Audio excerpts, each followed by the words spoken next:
O que diz o artigo 142 da Constituição Federal, tão polêmico, artigo 142 da Constituição Federal? Vamos ver aqui exatamente o que diz esse artigo. O artigo 142 da CF 88 diz o seguinte: das Forças Armadas, artigo 142.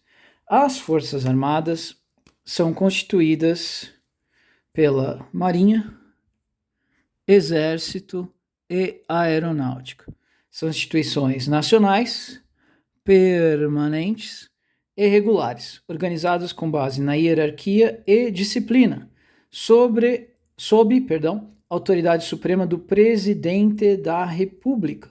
Destinam-se à defesa da pátria, número 1. 2. Garantia dos poderes constitucionais e, por iniciativa de qualquer destes, da lei e da ordem.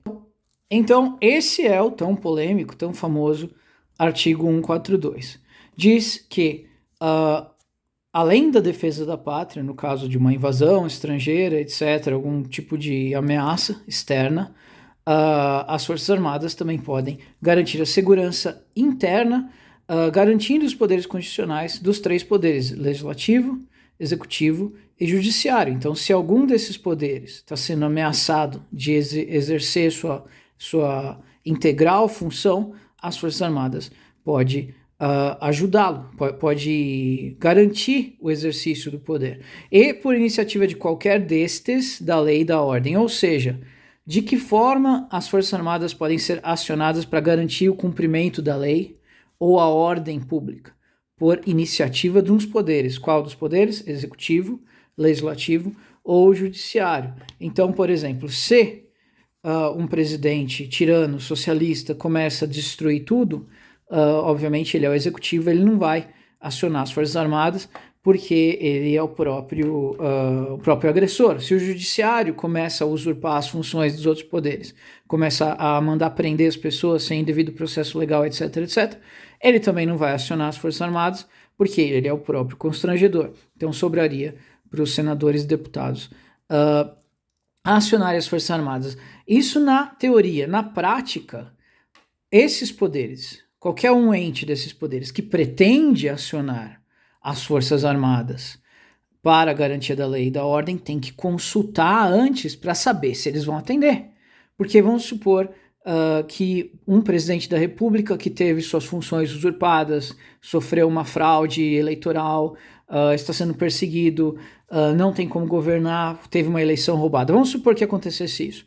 E ele fala, vou lá e vou pedir a garantia da lei e da ordem, porque está na lei que as eleições têm que ser limpas. Se as eleições não são limpas, houve uma ruptura da lei. Então, as Forças Armadas poderiam ser acionadas para garantir o cumprimento da lei. Se há, por exemplo, invasões de terra, MST invadindo terra, isso é um comprometimento da ordem. As Forças Armadas poderiam ajudar. Mas se esse presidente hipotético chega lá e pede para as Forças Armadas agirem e elas falam não, aí ele vai fazer o quê? Então, por isso, ele tem que consultar antes, no privado, falar, se eu pedir 142, garantia da lei e da ordem, os senhores vão me atender ou não? Então, não é o presidente hipotético A não acionou 142, quer dizer que ele é um covarde. Não, quer dizer que se ele tem interesse no 142, se era importante, ele consultou no privado e eles falaram que não iam agir. Porque se ele consultar, se ele publicamente pedir 142 e as Forças Armadas falarem, não, você está errado, não vamos agir, aí a situação dele fica muito pior. De que forma é provável que as coisas se desenrolem? Se um dia um tirano socialista, talvez alguém que é até um criminoso, assumir a presidência da República e quiser se livrar dessa ameaça constante das Forças Armadas tirarem ele do seu reino de terror. Simplesmente eles fariam uma PEC, uma proposta de emenda constitucional, revogariam ou alterariam isso aqui e daí acabou. Daí esse artigo se torna inútil, porque uma PEC pode alterar esse artigo, ele não é uma cláusula pétrea, portanto ele pode ser alterado por emenda constitucional.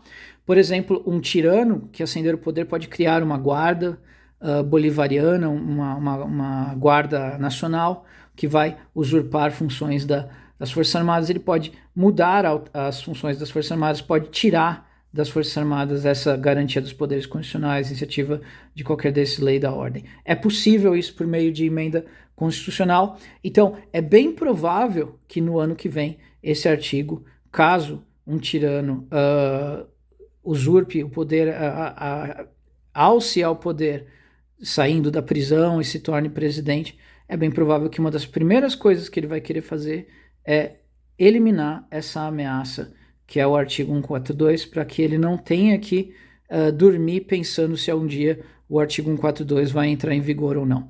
Então é bem provável que em breve esse artigo deixe de existir para que realmente a ditadura socialista possa existir sem nenhum tipo de ameaça, para que todos os planos deles se tornem realidade, sem que ninguém possa questioná-los, muito menos as Forças Armadas. Então é isso que diz o artigo 142. Lembrando que todos esses cenários que eu estou dizendo são simplesmente hipotéticos, servem tão somente para efeito de estudo, não quer dizer que nada disso vá acontecer ou que eu esteja fazendo nenhum tipo de ilação ou afirmação acerca de nada. Tudo isso é unicamente de cunho didático.